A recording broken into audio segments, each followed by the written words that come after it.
Coba saya tanya bapak-bapak, yang jujur, siapa yang udah punya motor dan ada BPKB-nya?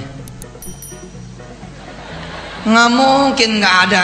Satu masjid begini nggak ada. Baik, doanya dirubah, pertanyaan dirubah. Yang tidak ngacung sedangkan dia punya motor dan ada BPKB-nya, kita doain besok hilang. Assalamualaikum warahmatullahi wabarakatuh. Para pemirsa, ada ungkapan di dalam bahasa kita, siapa yang menabur angin akan menuai badai, ya kan?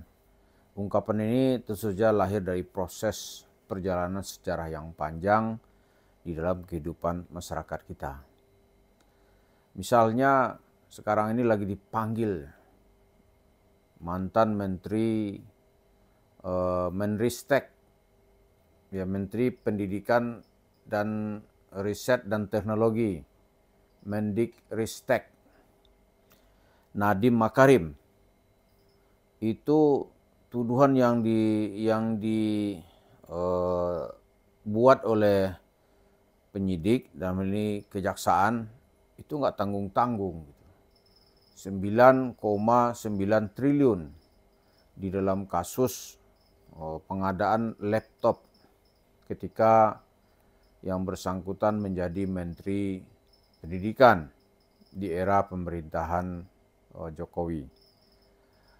Lalu ada yang bertanya, kalau Nadiem aja bisa diperiksa gitu, Yusuf Mansur bisa diperiksa enggak? Nah, di sini kita harus percaya kepada janji Allah, ya kan? Janji Allah itu bunyinya hari-hari itu yauma yuksafu fihil absar, ya kan? Diungkaplah semua rahasia gitu. Ya kan? Ada juga yauma tuksaful asrar. Diungkaplah semua rahasia. Itu nggak ada siapa-siapa, pasti semua itu nanti akan diungkap. Yusuf Mansur boleh aja ketawa-ketawa hari ini. Kagak ada yang bisa nyelidikin gua, ya boleh aja ngomong gitu. Warung stik aneh diboikot kagak mempan. Ya, bolehlah ngomong hari ini gitu. Tapi ya proses itu berjalan terus. Jangan dikira ya, ini kalau kita lihat Yusuf Mansur dalam 5 tahun terakhir itu mengalami degradasi yang sangat hebat. Tidak ada yang ditawarkan Yusuf Mansur yang direspon oleh masyarakat. Nggak ada. Kalau sebelumnya kan dia sangat dikdaya nih. Semua itu udah dipatahkan orang. Dia kayak berat burung nih. Sayap-sayap Yusuf Mansur itu udah patah. Gitu. Patah sudah. Misalnya nih dia cerita kedalaman soal ilmu agama itu dipatahkan orang. Cerita sedekah, cerita palsu. Kan gitu. Cerita palsu. Ada lagi cerita paket-paket investasi. Paket tanah ternyata nipu. Terakhir itu Pak Darso mengungkap ada tanahnya itu di daerah Sukabumi. 7 hektar lebih. Untuk membangun, tadinya itu mau dibangun Darul Quran. Sekarang menjadi Darut Tirmizi. Itu sebentar lagi nggak ada karena semua front yang dibuka oleh Yusuf Mansur itu terungkap semuanya. Benar kata Habib Rizik, laporin aja gitu, nanti satu-satu nanti akan diperiksa. Ya kan? Oh, banyak sekali sudah yang berhubungan dengan Yusuf Mansur itu sudah patah. Dulu kan ada Mansurmologi, ya sekarang yang ada itunya bangkrutmologi dalam dunia persahaman. Semua yang diciptakan Yusuf Mansur itu mengalami kebangkrutan. Ya kan? Dia jualan paytren. Paytrennya dibunuh oleh OJK. Terus apa lagi yang jualannya? Jualan kuburan. Kuburan orang cepat menyorot sekarang. Itu sebuah bisnis yang harus diwaspadai. Ya dah. Semua yang ditawarkan Yusuf Mansur itu hilang gitu. Patah. Atau dia seperti membangun istana, istananya dari tanah liat gitu. Begitu ditendang itu langsung roboh gitu. Yang bertahan hari ini yang dilihat orang tuh hanyalah warung steak and shake. Ah, itu masih bertahan dia. Tapi nggak lama itu kan di Grogol itu digunting oleh keadaan gitu. Digunting. Sekuat apa dia, pasti dia tuh akan mengalami titik jenuh. Ya kan? Karena nggak ada yang bisa menang tuh menghadapi massa. Kalau massa udah marah, nggak ada yang menang. Kalau rakyat sudah marah, nggak ada yang menang. Nggak ada.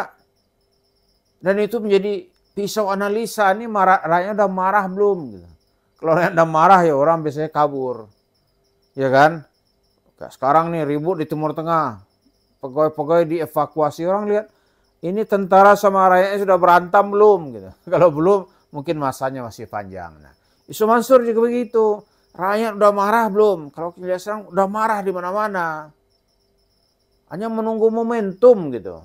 Coba lihat, ya kasus proses di pengadilan lama sekali. Orang kesal, kok lama sekali gitu. Kasus Bu Lilis Sitiawan nggak putus-putus kan di Mahkamah Agung. Berapa lama gitu. Kemudian Pak Zaini terpaksa membuka lagi, ada novum baru diajukan lagi. Sampai berapa lama gitu. Dia betul-betul membosankan gitu. Ditambah nanti kasus-kasus di luar itu. Jadi ya angin fitnah itu. Angin bohong yang ditebarkan Yusuf Mansur selama bertahun-tahun, sekarang dia mulai menuai akibatnya. Gak bisa lari kemana, gak ada cerita lah. Ini fisik sebentar lagi akan digrogoti oleh penyakit berat. Kenapa? Ya orang mendoakan tiap hari. Mending doa orang baik gitu. Masyarakat banyak doanya yakin itu. Doanya minta doa yang buruk. Kenapa? Karena kelakuannya buruk. Jadi jangan berharap lah kalau menurut saya Yusuf Mansur yang sudah dikasih kepercayaan dia akan mengembalikan. Oh, nggak ada itu. Nggak ada Pak. Nggak mungkin itu. Sekalipun dia ya, kalau dia masih ya investasi katanya di mana tuh pay trend, duit nggak akan dikembalikan. Ya kan? Hatta dia desu beternak dipercaya oleh masyarakat, beternak kalajengking gitu. Oh, dia juga nggak akan tuh. Dia baru tahu sengatan kalajengking kalau dia dilemparkan ke situ. Baru dia tahu gitu. Jadi Yusuf Mansur mau cari popularitas, orang udah tahu. Momen ini dia akan nunggangi, orang udah tahu gitu. Nggak mau orang sudah. Nggak mau sudah. Dari segala sudut sekarang ini masyarakat udah menilai Yusuf Mansur bahwa dia tuh ternyata hanya omong kosong gitu. Dia gembar-gembor ngasih makan 14.000 orang. Aneh kasih makan tiap pagi. 14.000 orang itu kan banyak itu. Kalau 10.000 ya sekali makan gitu. Itu udah 140 juta. Iya kan? 140 juta sekali makan. Wah, hebat sekali. Faktanya nggak ada itu omong kosong gitu. Orang tahu nih ini tukang omong kosong. Jadi apapun yang ditawarkan Yusuf Mansur itu nggak ada yang menarik sekarang ini. Proyek apa coba? Sedekah nggak menarik. Tabung tanah nggak menarik. Investasi ini, investasi itu orang sudah nggak ada yang mau. Ya kan? Ya yang masih bertahan tuh Yusuf Mansur, warung steaknya masih jalan. Tapi itu orang udah mau nyorot di mana-mana. Ini hasil dari nilap duit jemaah masjid Kota Wisata Cibubur gitu.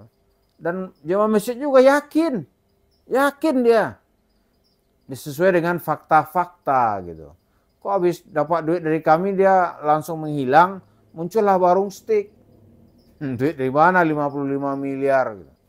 Nah ini salah satu contoh gitu. Jadi Yusuf Mansur sedang dikepung sekarang ini oleh perbuatannya sendiri. Sudah dikepung dia. Sekepungnya makin lama makin merapat, nanti dia tuh tercekik, baru semuanya berakhir. Jadi apapun yang ditawarkannya nggak ada yang mau. Dan apapun yang ditawarkan pasti ujungnya merugikan, merusak orang gitu. Kok ada ya orang program hidupnya itu memperkaya dirinya dan merusak orang gitu. Kalau kaya lah orang juga nggak peduli ya, silakan Anda mau kaya gitu. Tapi tolong jangan merusak Islam dan merusak masyarakat. Nah itulah yang sedang dilakukan oleh Yusuf Mansur. Ya dengan sepak terjangnya, di siapapun bisa akan mendapat gilirannya. Menteri di zaman dulu sekarang diperiksa. Apalagi hanya Yusuf Mansur, bukan pejabat, bukan menteri, bukan tokoh masyarakat. Ya tunggu aja, sebentar lagi orang timbul kesadarannya, dia akan terus-menerus akan dilaporkan. Terima kasih. Assalamualaikum warahmatullahi wabarakatuh.